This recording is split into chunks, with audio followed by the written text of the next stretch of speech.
Hi, everyone.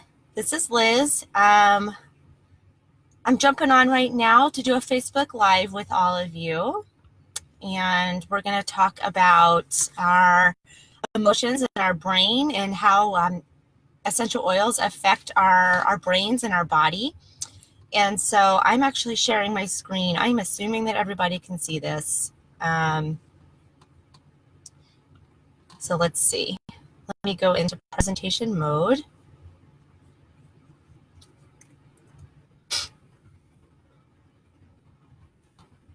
Okay. So welcome. It's Wellness Wednesday. And we're going to just talk about a couple of things. I'm going to keep this short, maybe to about 10 minutes. So what we're going to start off with is how do essential oils affect our brain? And how does that resonate into the rest of our body and affect our emotions? So for example, we can say that let's take our favorite oil, lavender, for example. We can smell that, we can inhale it, deep inhale. That aroma is going to go into our nose, goes into our nasal cavity, and then into the olfactory bulb, which right here, and then it actually is going to send that aroma into the limbic system of the brain. So what happens there in the limbic system of the brain is that it starts to release neurotransmitters that are signaled to the rest of your body. And so those neurotransmitters can actually cause your body to feel relaxed, feel stimulated, have a sedating effect, depending on the essential oil that we are inhaling, right? So what that means is those neurotransmitters, there's 4 different neurotransmitters, and these are all chemicals that actually make you happy. So you can see that these are tied into our emotions. So for example, the chemicals that make us happy are serotonin. And so you've probably heard this one quite frequently. So that's actually a mood stabilizer. So our serotonin levels are actually more sensitive to diet than any other neurotransmitter in our body. We also have dopamine. So this is considered the reward chemical. So this is something that's released during pleasurable situations. So if we're laughing, we're excited, situations like that, we have a dopamine release. We also have oxytocin, which is considered the love hormone. So this is released during sex, during childbirth, and lactation. And then lastly, we have our endorphins. So this is a neurotransmitter that can actually work as a painkiller. So this is really important, and it's released after when we're exercising. So you can see all of these different neurotransmitters are considered our happy chemicals and play a role in the emotions within our body. So I want to actually focus on serotonin because this is a really important one when we're talking about emotions and how we can actually affect those levels with natural solutions. So for example, neurotransmitters, like I mentioned before, are produced in the body, produced in the brain. And what most people don't really know is that 95% of serotonin is actually made and used in the digestive tract, which is very, very interesting. So really, our digestive tract is called our second brain because of that. So no wonder why we have so many physical responses to our emotions, right? We get really upset, we get anxious, and then we can sometimes have a stomachache following that or a headache because these things are intertwined, right? So high serotonin levels can make you feel fearful of criticism, easily angry, cause feelings of inadequacy and sadness. However, a low serotonin level can actually cause you to feel anxious and depressive feelings, panic, difficulty sleeping, head tension, alcohol abuse, negative thoughts, low self-esteem, obsessive thoughts and behaviors, PMS, and digestive issues, just to name a few. So you can see that when we have too high of serotonin versus too low, we start experiencing all these different emotions on a very, very different level. So what our bodies need are a balance. We need a balance between these levels. We need a balance between all of these neurotransmitters. So how can we actually balance that with natural solutions? Here are a couple of simple steps that we can follow to support our emotions naturally. So one is food and nutrition, right? So we need to be eating foods that are actually going to fuel our body. They're actually going to fight disease, not fuel it. So we want to make sure that we're eating, whole foods, fruits, vegetables, non-processed foods, low sugar. A lot of times cut out dairy, examples like that. That's where the Whole30 comes into play. You can actually start eliminating foods, introducing them one by one, and see how that actually affects your emotional response within your body. Number 2 is lifelong vitality. So I know last month we talked about lifelong vitality, and this is something that's really important because on top of our food and nutrition, right, we don't necessarily get all of the vitamins and minerals that we need on a daily basis because of the way that we do crops today. The soils are depleted of those nutrients, the way that the water is treated, and a lot of our farming practices, etc.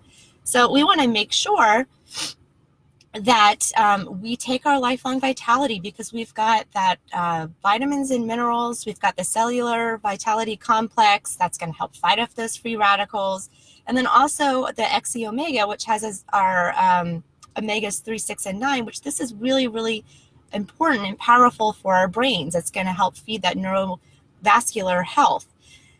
Number 3, we want to make sure that we're on a really good probiotic. So PB Assist.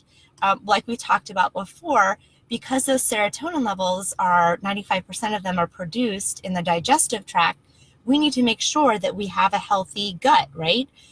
So we need to make sure we have that really good intestinal flora, not only in our stomach, but also in our intestines as well. I know for me that when I'm kind of feeling a little bit off, maybe I'm feeling a little bit more down, a little bit more anxious feelings, I tend to take extra of my probiotics because I want to really make sure that my gut is being supported and I can help increase those levels and get those good neurotransmitters signaling to my body. Number 4, we want to reduce stress, right? I think that's important for everything. Reducing stress is imperative to living healthy, and especially with our emotions. When we have high stress levels, we have high cortisol levels, and high cortisol levels lead to inflammation within our bodies, especially inflammation within our guts. Then that resonates to the rest of our bodies, and that inflammation is what leads to illness and disease, and then starts creating those negative emotions and just makes you feel tired, and that all just kind of cycles together and just can make you feel really emotionally unstable. Number 5, and this one's really important as well, you want to get into a routine with your oils, right? So there's all of these oils that we can use to support our emotions. We talked about a couple of them. I posted some information like a lot of our citrus oils like lemon, lime, wild orange is a good one, the blend of elevation. Find what works really well for you because it works differently for everybody. Find those oils that work well for you, that help support your emotions, and get in a routine with your oils. Know what your go-to oils are when you're feeling a certain way. So, for example, for myself, if I know that I'm feeling very, very tense and I'm feeling like I have a lot of anxious feelings, my go-to is I love Balance. I like to apply that onto my wrists, behind my ears, just in my hands, and take a deep breath. And I love vetiver. Vetiver is very, very calming and relaxing. I put a drop under my tongue, drink some water with it, and I can kind of feel that calmness go from my head to my toes.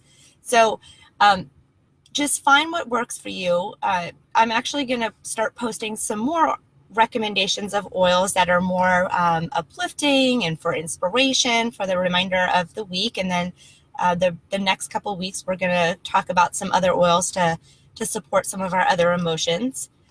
Number 6 is exercise.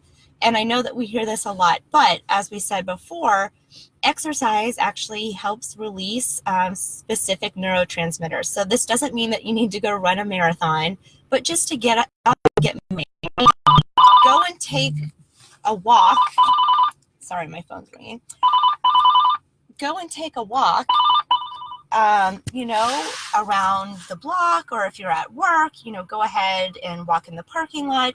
Just get moving so that you can actually get some of the neurotransmitters released in your body and just kind of help support those emotions. Number 7 is sleep. Sleep is crucial as well. And I think that we have to have a balance with that. When we're not feeling very well emotionally, we tend to maybe want to sleep more. We get a little bit more lethargic.